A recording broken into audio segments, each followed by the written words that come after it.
Vale, pues muchas gracias. Gracias a todos por venir y quedaros, sobre todo después de Carlos. Yo voy a hablar de Machine Learning for Ops. Ahora que... no se ve.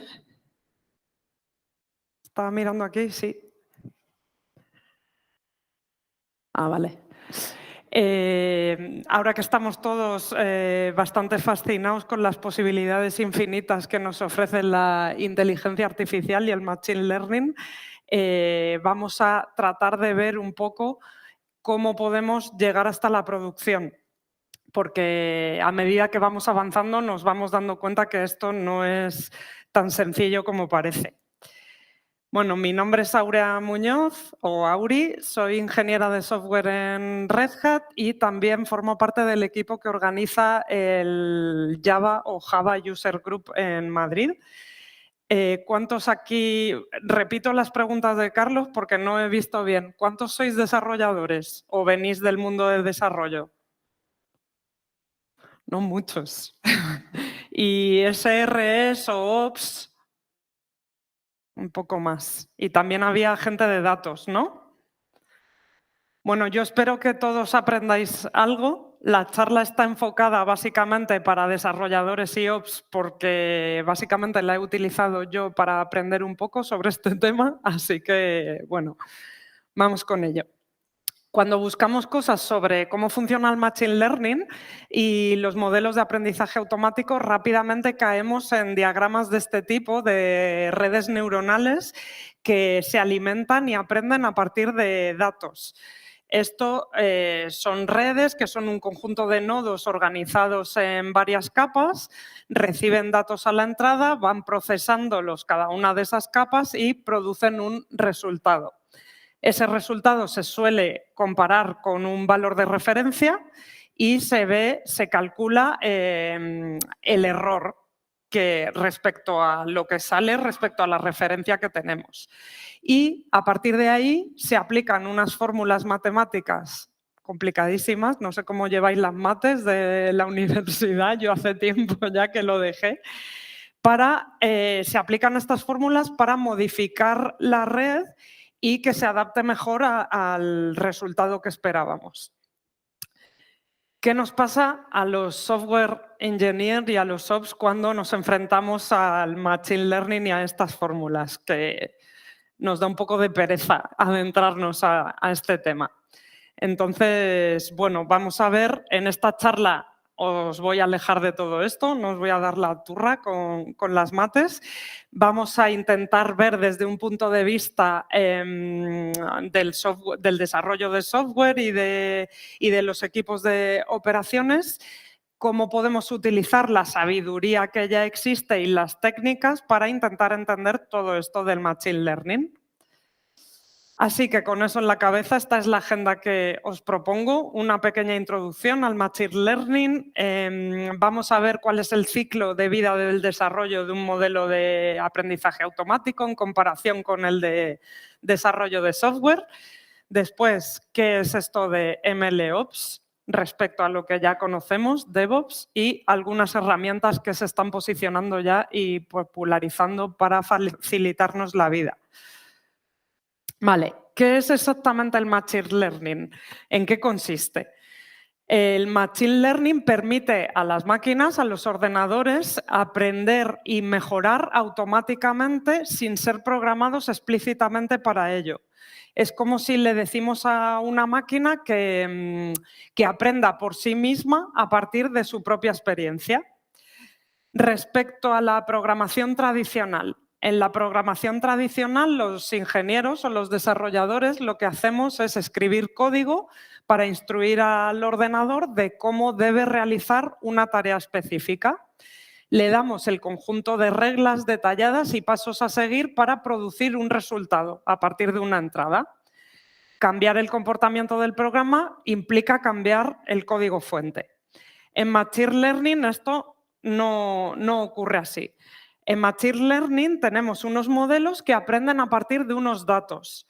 Proporcionamos unos datos a la entrada acompañados de la salida que esperamos.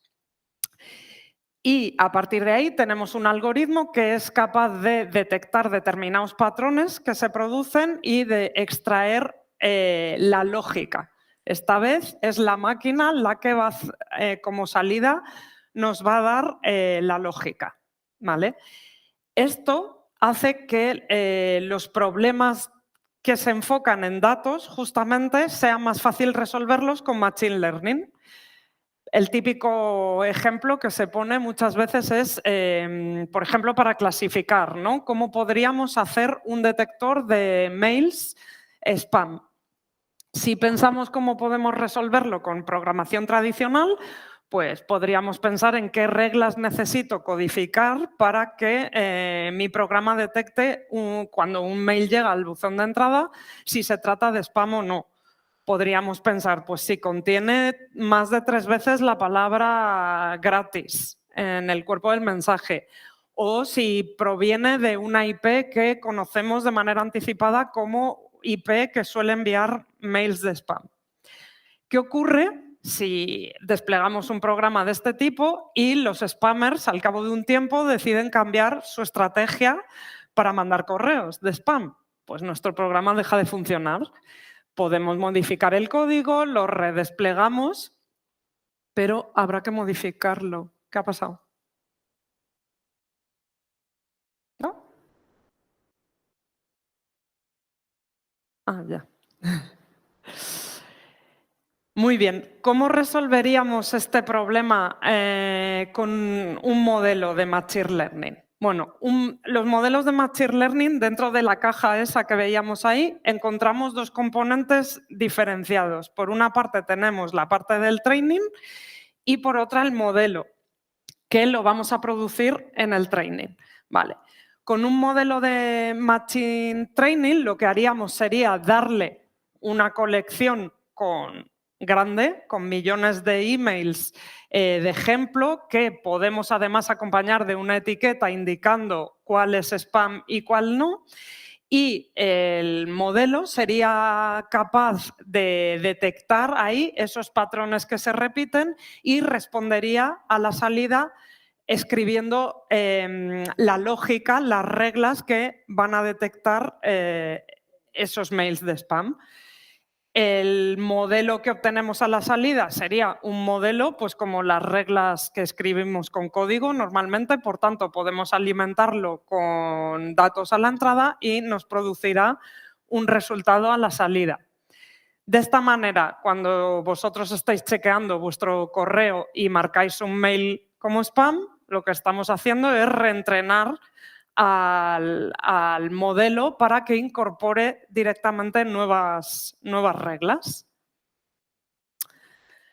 Bueno, pues muy bien, esto perfecto. Igual que en el desarrollo de software no solo se trata de escribir código, sino que hay muchas otras tareas que tenemos que hacer para llevar ese software hasta la producción.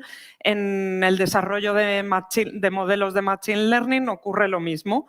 Necesitamos hacer otras tareas, necesitamos recopilar todos los datos que nos van a servir para el training, limpiarlos, ponerlos en una forma que se adapte a los requisitos de nuestro modelo. Por supuesto, necesitamos probar muy bien el modelo que estamos produciendo, ese conjunto de reglas que están a la salida del entrenamiento. Y una vez que lo llevamos a producción, vamos a necesitar, por supuesto, monitorizarlo para en todo momento ser capaces de comprobar el estado del sistema, ¿verdad? Todas estas tareas no las hacemos a lo loco ni de manera aleatoria, sino que siguen cierto flujo. Es lo que llamamos el ciclo de vida del Machine Learning, que una vez más voy a comparar con el del desarrollo de software, que Carlos también nos lo ha enseñado. Estaréis muy familiarizados con él. En el desarrollo de software empezamos con una fase de análisis donde anotamos todos los requisitos que el negocio quiere que implementemos. Se pasa a la fase de código, de escribir el código, que puede ser incluso en paralelo con los tests, si hacéis TDD o Así vais detectando bugs y corrigiendo y refactorizando en función de lo que probáis. Y una vez que habéis conseguido o consideráis que el código está listo, pasamos a desplegarlo en producción y a monitorizarlo. Ese ciclo de vida es bastante parecido, el ciclo de vida del Machine Learning es bastante similar, pero sí que hay algunas diferencias importantes, así que os propongo que vamos a ir recorriéndolo paso a paso con un mayor nivel de detalle. En primer lugar, tenemos el data gathering. En este paso realizamos un proceso que consiste en adquirir y recolectar todos los datos que nos van a servir para el entrenamiento de nuestro modelo. Se hace en lo que se llama data pipelines, que básicamente son procesos que reciben un montón de datos y los procesan para transformarlos y ponerlos en una estructura adecuada respecto a los requisitos que tenga nuestro modelo. A la salida de esta fase, esos datos que ya los tenemos limpios y preparados se llaman features. Y a la salida de esta fase, normalmente los data science o los ingenieros de datos lo que hacen es que reservan un conjunto de estos datos para ser utilizados posteriormente en las pruebas, pero esos datos no los van a utilizar para el entrenamiento del modelo. Ya tenemos los datos, pasamos al entrenamiento. En la fase de entrenamiento, básicamente, lo que tenemos es un algoritmo, que Carlos también ha nombrado por ahí. No voy a entrar aquí, porque aquí entran en juego las fórmulas y muchas matemáticas, pero bueno, tenemos un algoritmo que a partir de los datos que recibe y que puede ser de diferente tipo, no es lo mismo resolver un problema de, por ejemplo, predecir cuántos coches se van a comprar en una determinada ciudad que detectar si un potencial habitante de esa ciudad va a comprar o no el coche en función de los ingresos que tenga. Entonces, existen multitud de algoritmos, pero básicamente este algoritmo es el que va a ser capaz de detectar patrones y lógica en los datos que recibe.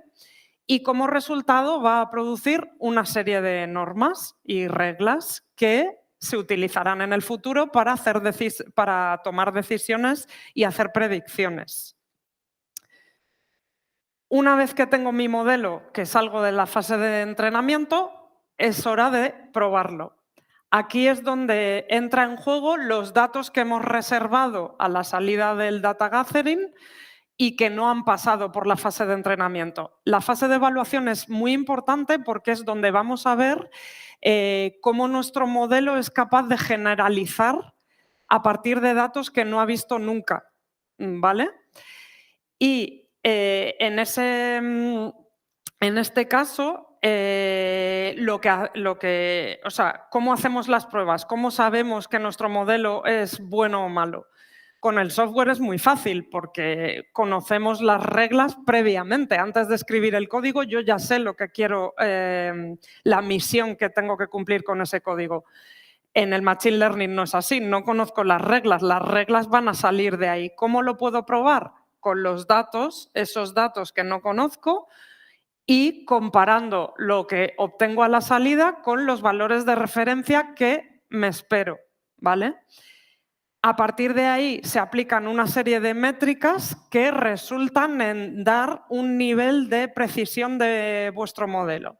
Con este nivel de precisión podemos decidir si está todo ok o si hay alguna fase que queramos repetir.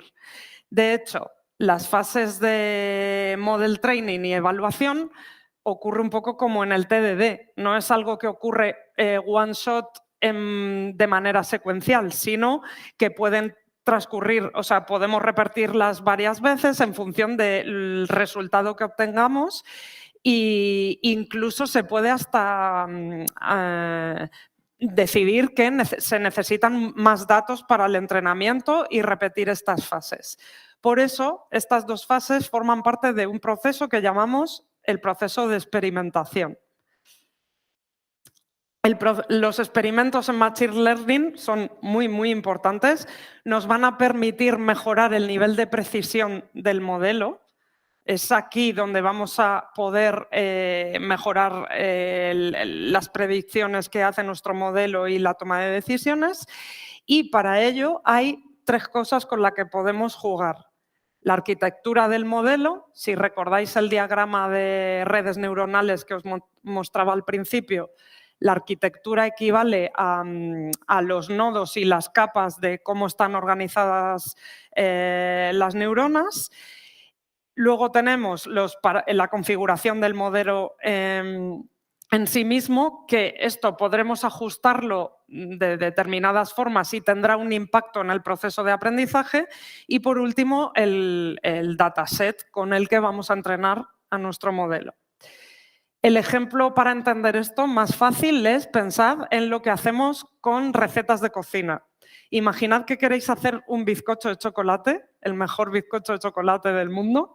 ¿Qué haríais? ¿Cómo lo haríais? Bueno, pues primer paso, irse a internet a buscar recetas de bizcocho de chocolate. Habrá unas cuantas. De todas las que encontráis, decidís quedaros con un subconjunto porque son las que más os gustan. Esas recetas serían la arquitectura de vuestro modelo. En esas recetas hay una serie de ingredientes. Bueno, pues imaginad que los ingredientes no os convienen porque preferís reemplazar uno de ellos por una opción más saludable o tenéis algún tipo de intolerancia y queréis usar una alternativa. Esos ingredientes equivalen a dataset, a los datos con los que vamos a entrenar nuestro modelo. Y por último tenemos los pasos que hay que seguir para hacer el bizcocho. El orden en el que vamos a mezclar los ingredientes, el tiempo de cocción en el horno, a qué temperatura. Esto sería la configuración, vaya. La configuración del modelo. Vale, pues vosotros avanzáis, hacéis esos cambios, experimentáis y al final conseguís el mejor bizcocho de chocolate de vuestra vida. ¿Qué pasa? Que si eso es así, más os vale haber anotado muy bien todos los pasos que habéis seguido y los cambios que habéis hecho, porque probablemente lo vais a querer reproducir más adelante, ¿no? Vale, pues ya tenéis vuestro bizcocho, o bueno, mejor dicho, vuestro modelo. Ahora es momento de pasarlo a producción. La fase del despliegue. El despliegue en Machine Learning es parecidísimo a lo que hacemos en software, nada que resaltar. Es verdad que cuando pasamos a producción, aquí sí que necesitamos hacer la monitorización. En la monitorización, ¿qué es lo que nos va a interesar? Pues cosas muy parecidas a las que miramos en el software, como puede ser la CPU que se utiliza, la memoria, el rendimiento, todo eso es parecido, pero surge un nuevo concepto, de nuevo, específico del Machine Learning, que es el data drift o la deriva de los datos. Este concepto es porque podemos haber desarrollado un modelo en un momento determinado que responde muy bien, pero de repente hay un evento externo, ocurre algo que hace que los datos que alimentan al modelo cambien. Y por tanto mi modelo no responde como yo me lo espero y su nivel de precisión baja un montón. Pensad en el consumo de televisión. ¿Qué pasa con un modelo que fue desarrollado hace 15 años antes de la salida de Netflix y que se basaba en las apetencias, no me sale la palabra, de los espectadores de televisión en ese momento? De repente aparece Netflix, el panorama cambia por completo, los datos cambian y mi modelo no es capaz de responder a esos cambios. Así que es muy importante que en producción vigilemos el data drift. Vale, pues ya tenemos una idea de cómo funciona un modelo de Machine Learning, cómo se trabaja, cómo se llega a producción. ¿Qué es esto de MLOps? Bueno, pues una vez más lo voy a comparar con DevOps. Hace unos cuantos años nos inventamos una nueva forma de trabajo que se llama DevOps, que nos ha permitido reducir muchísimo los tiempos de puesta a producción del software, trabajar de una manera más ágil, ¿no? ¿En qué consiste DevOps? Pues simplemente en que hemos reunido en un mismo equipo a todos los roles que participan en el ciclo de vida del desarrollo del software. Ahora trabajan juntos en un equipo y todo se hace mucho más fácilmente. Y solo tenemos un solo equipo responsable de nuestro software desde el principio hasta la puesta en producción. En MLOps va a ocurrir lo mismo. ¿Qué ocurre? Que ahora, además de desarrolladores y Ops, vamos a tener ingenieros de datos. Los ingenieros de datos se encargarán de la parte de recolección de datos, de decidir cuáles son los datos necesarios para entrenar nuestro modelo, pero seguimos necesitando ingenieros de software, porque en todo esto hay código implicado. Los data pipelines, hay código. Muchas veces, lo veremos ahora después, nuestro modelo va integrado con otros servicios, así que es necesario, seguimos siendo necesarios los desarrolladores y, por supuesto, los ops que llevarán todo esto a la prod. Todo esto en un solo equipo, ¿vale? Esto es MLOps. ¿Cuáles son los principios?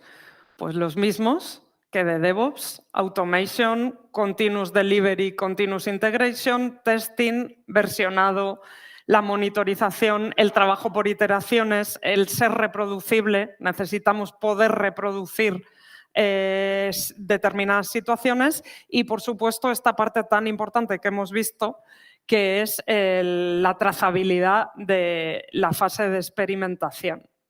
Entonces, podríais decirme, bueno, pues esto de MLOps parece que es como un poco una forma así más moderna y cool ahora. A partir de ahora, ¿qué vamos a llamarnos? ¿MLOps? Bueno, podría ser. La cosa es que lo que es exacto decir es que MLOps extiende DevOps. En DevOps solo tenemos una cosa de la que responsabilizarnos, que es el código de nuestro software. En MLOps, además, tenemos otros dos artefactos, el modelo y los datos. Y la gran diferencia entre ambos es a nivel de trazabilidad. Mapeando un poco estas tres capas de código, modelo y data con el ciclo de vida, pues vemos que con MLOps necesitamos trazar un montón de cosas. En la capa de data necesitamos trazar todos los datos que nos han servido a la entrada de las data pipelines para que hemos seleccionado porque consideramos que son relevantes para el entrenamiento. ¿Cuáles están a la salida? ¿Cómo han pasado? ¿Cuáles son esos datos estructurados, las features? Por supuesto, ¿qué datos vamos a usar para entrenar nuestro modelo?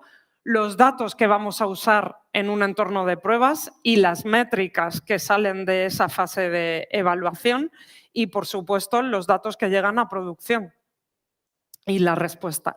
A nivel de modelo, por supuesto, necesitamos probar los modelos, por tanto, trazar esos candidatos que me van a ir dando el nivel de precisión y, como no, el modelo que está corriendo en producción. Y todo esto va acompañado de código durante todo el ciclo de vida. Código para las pipelines, código para entrenar. Si desplegamos nuestro modelo integrado con otros servicios, ahí va a haber código y todo esto muy importante.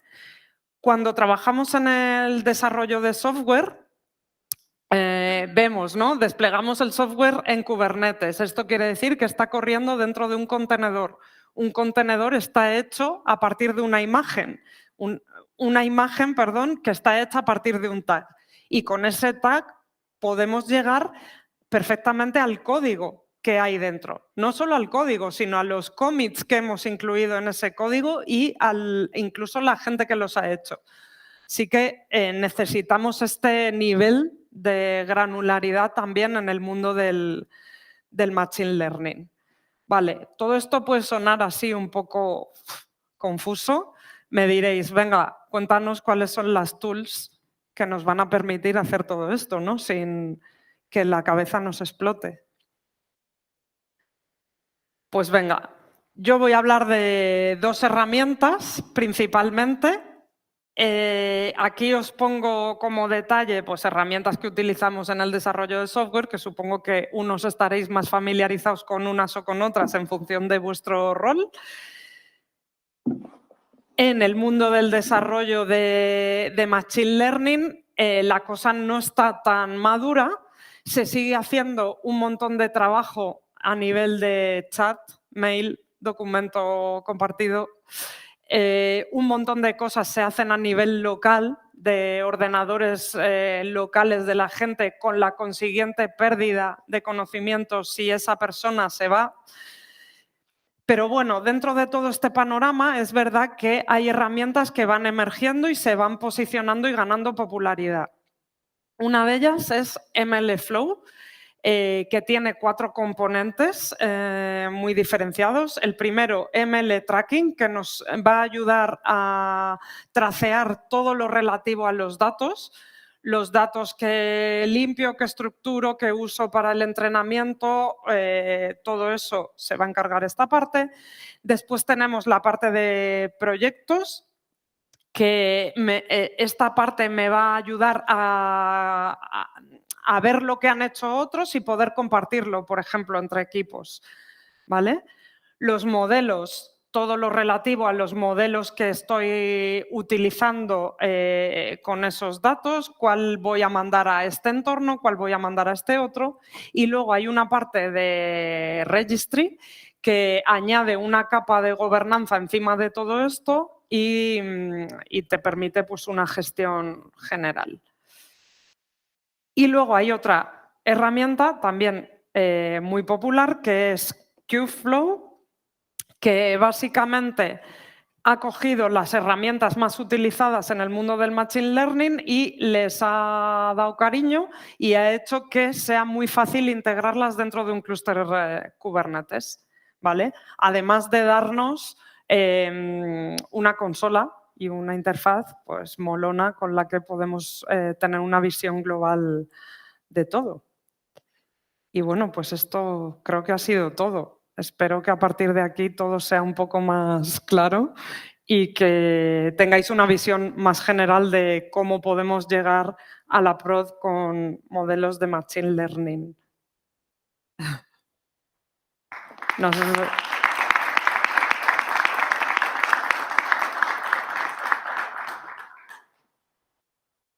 No sé si tenéis preguntas.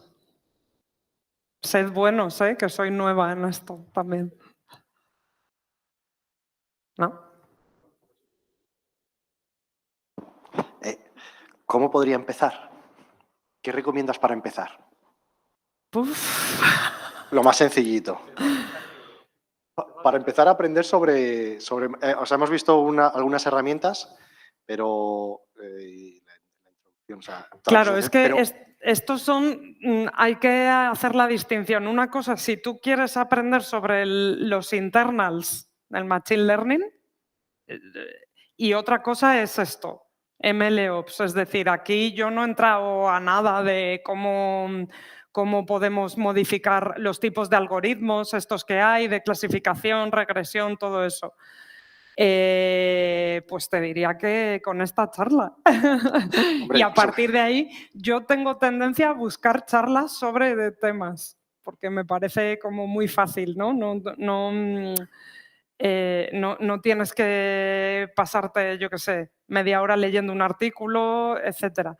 Entonces, si te interesa algo, pues buscar alguna charla. Sí. O sea, hay un montón de cursos ahora mismo que puedes hacer. Yo recomiendo hacerlos sobre todo para saber que la regresión, cómo funcionan los modelos de Machine Learning. Y yo ya que están aquí los amigos de Google, yo lo que utilizo mogollón es Python y el Google Colab. Y entonces hay un montón de cursos que te van diciendo los pasos. Todo lo que está contando ella es lo que tú haces en tu Colab habitualmente. Coges tus datos, los llamas dentro del mismo Colab, vas entendiendo los datos que tiene, los preparas para el modelo, buscas distintos modelos, depende de los niveles que tengas, ejecutas el modelo, afinitas el modelo, coges los datos de test y lo pruebas. Y hay cosas súper chulas hechas que además, desde cosas de identificar imágenes, que además los datos son libres, hay unos que son de 28 por 28, que identifican si son una zapatilla, una camisa y no sé qué. Vas los modelos y coño, funciona, ¿sabes? Pero lo tienes y luego es mucho copy-paste. Cuando eso lo tienes, ya es simplemente, oye, ya sé cómo funciona, ya me voy metiendo aquí, ya voy sabiendo qué hace cada parte, cómo puedo utilizar. Digo Python porque es lo más fácil ahora mismo, casi. Antes era Sí. R y demás, pero ahora y además no tienes que utilizar máquina ni nada. Aquí estos señores te dejan las GPUs y demás para correrlo, o sea, que es súper rápido. Perdona, que ya No, estoy... no, muchas gracias. Pues el siguiente paso sería MLOps, ¿no? Si después ya quiero practicar, después de conseguir el modelo, que entender un poco el modelo. Industrializarlo, justamente, sí. Pero Ahora, eso yo creo que lo vas a tener más fácil, porque si vienes del mundo del software, es más fácil. Sí, pero entonces, ¿puedo correr esto en mi casita, en mi máquina local, o necesito algo grande? No, yo creo que puedes. Perfectamente puedo correr, porque claro, he visto demasiadas aplicaciones, demasiadas tools, y digo yo, ¿esto lo podría yo hacer en casa? Sí. Con el Jupyter, con un Kubernetes, Minikube, Kain, o sea, todo esto al final tiene su versión pequeña para hacerlo en tu casa. Y es open source. O sea que... Genial, muchas gracias. Nada.